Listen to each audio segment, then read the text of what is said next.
قسمت دوم، رکود اجتماعی و سیاسی.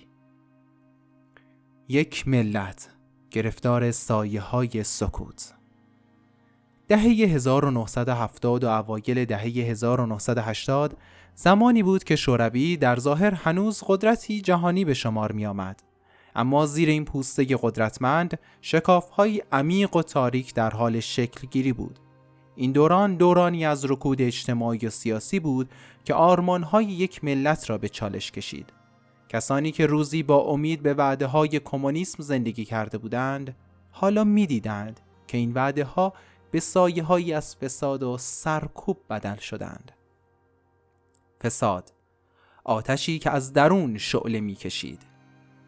فساد در نظام شوروی مانندی زخمی کهنه بود که هیچ وقت بهبود نیافت. مردمی که هر روز با دیوان سالاری ناکارآمد و رشوه‌خواری‌های ریز و درشت روبرو بودند، به تدریج اعتمادی به سیستم نداشتند.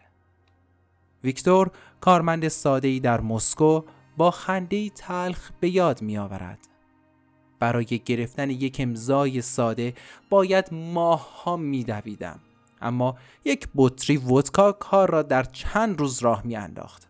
حتی بچه‌ها هم می‌دانستند که بدون رشوه هیچ چیز پیش نمی‌رود.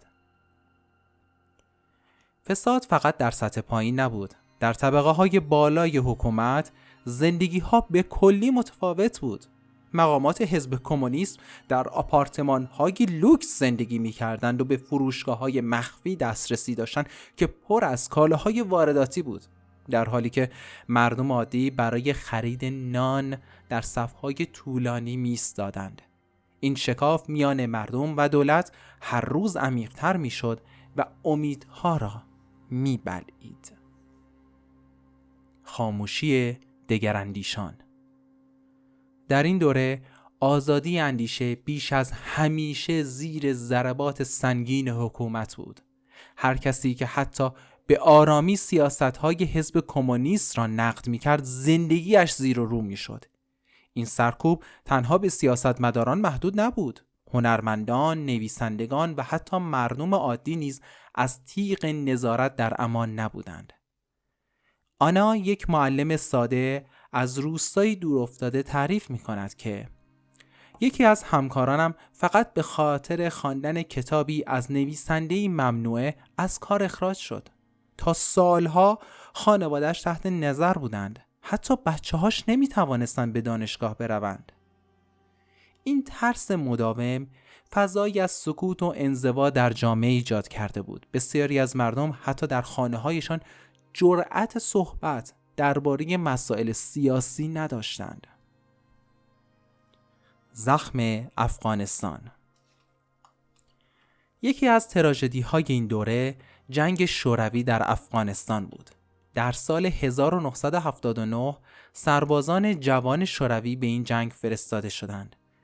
اما این جنگ برای بسیار از آنها چیزی جز کابوسی وحشتناک نبود. نیکولای که سالها بعد از جنگ به خانه بازگشت، با صدایی آرام گفت: ما را قهرمان می‌نامیدند، اما وقتی برگشتیم هیچ کس به ما اهمیتی نمیداد. دوستانم یکی یکی از بین رفتند، برخی در میدان جنگ و برخی در خانه، با بطری‌های ودکا یا سرنگ‌هایی که تسکین نمیداد. این جنگ نه تنها جان هزاران جوان شوروی را گرفت، بلکه روان جامعه را نیز زخمی کرد. خانواده هایی که عزیزانشان را در این جنگ از دست دادند، بیش از پیش به این نتیجه رسیدند که نظام شوروی دیگر نمیتواند آینده‌ای روشن بسازد. جامعه‌ای که دیگر ایمان نداشت. جوانانی که روزگاری به آرمان‌های کمونیسم ایمان داشتند، اکنون این آرمان‌ها را پوچ و خالی می‌دیدند. فرار از این واقعیت تلخ به اشکال مختلف بروز می‌کرد. از مصرف گسترده الکل گرفته تا روی آوردن به موسیقی و فرهنگ غربی. وادیم، پزشکی در یک از بیمارستان‌های مسکو، به یاد می‌آورد که تقریباً هر روز بیماران جدیدی می‌دیدیم که به خاطر نوشیدن بیش از حد به اورژانس آورده می‌شدند.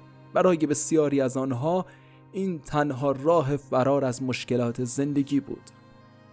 از سوی دیگر نسل جوان به موسیقی راک و فرهنگ غربی پناه برده بودند، چیزی که از نظر حکومت شوروی تهدیدی بزرگ بود.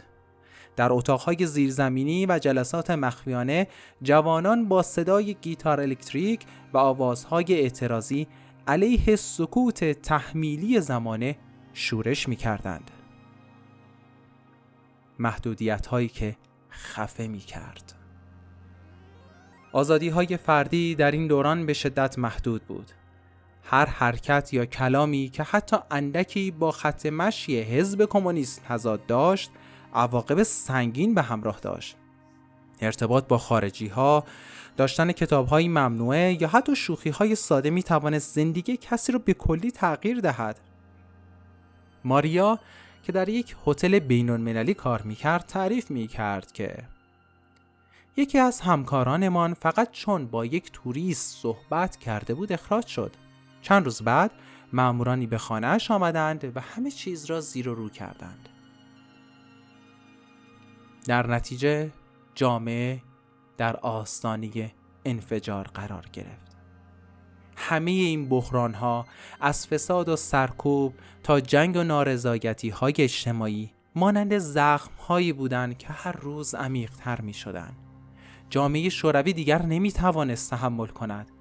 امیدها از دست رفته بودند و مردم به تدریج از آرمان‌های کمونیستی فاصله می‌گرفتند.